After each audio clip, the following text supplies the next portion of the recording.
Assalamualaikum warahmatullahi wabarakatuh. Okay, I will present my discussion about the reading scientific articles, and I will introduce myself. My name is Silva Rahayu. My ID number is 1701902.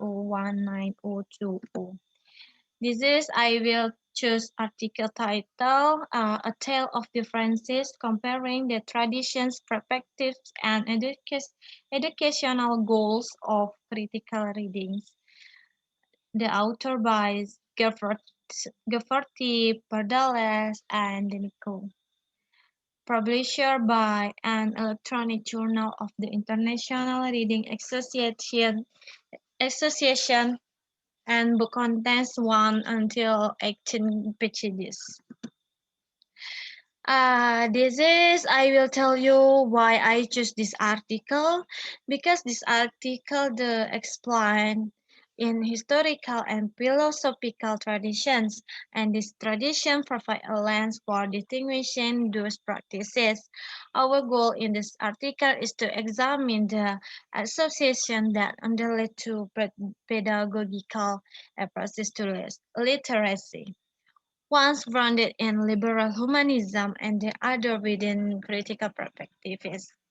We argue that there are fundamental philosophical distinctions between liberal, humanist, critical reading, and critical literacy, and we hope to demonstrate why educators need to acknowledge and understanding that differences.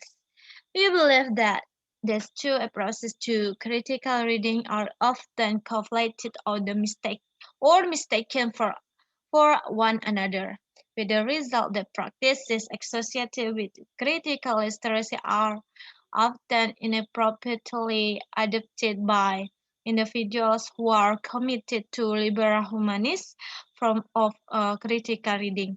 By tracing the lines of the development of these different approaches to literacy, we hope to show that the world within very different and perhaps incompatible views of knowledge, reality, authorship, and discourse, and on the goals of education, along with illuminating philosophical and historical distinction.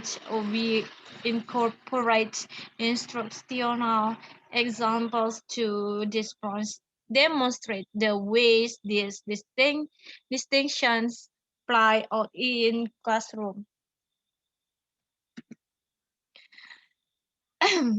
And topics and information covered in article number 1 is critical reading in the liberal humanist tradition.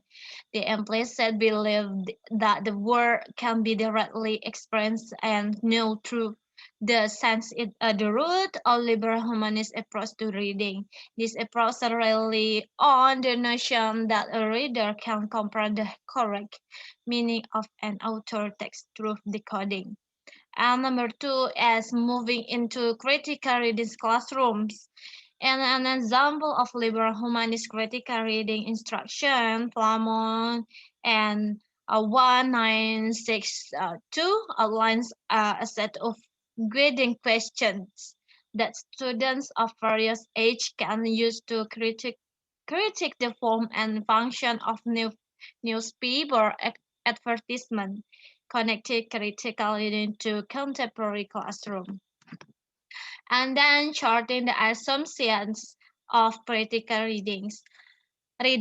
As the previous section suggests, conceptions of critical reading is a liberal humanist tradition based on assumptions about knowledge, reality, authorship, discourse, and goals for education.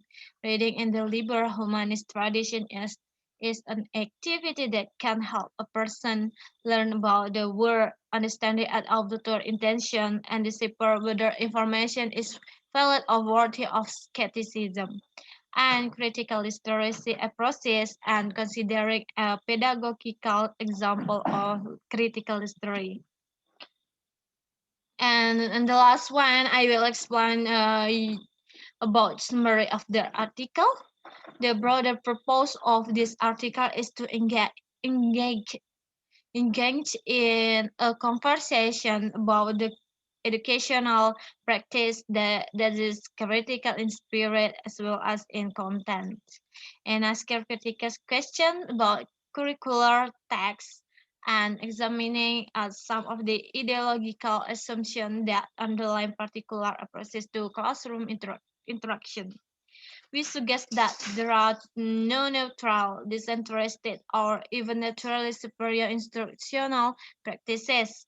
Instead, all practices are laden with assumptions about the world, society, and educational outcomes. We suggest further that these assumptions and implicit goals should play a more central role in educational conversations. It is important that we openly acknowledge that education is always a contextually situated, socially constituted education practice. Okay, that's all to me. Assalamualaikum warahmatullahi wabarakatuh.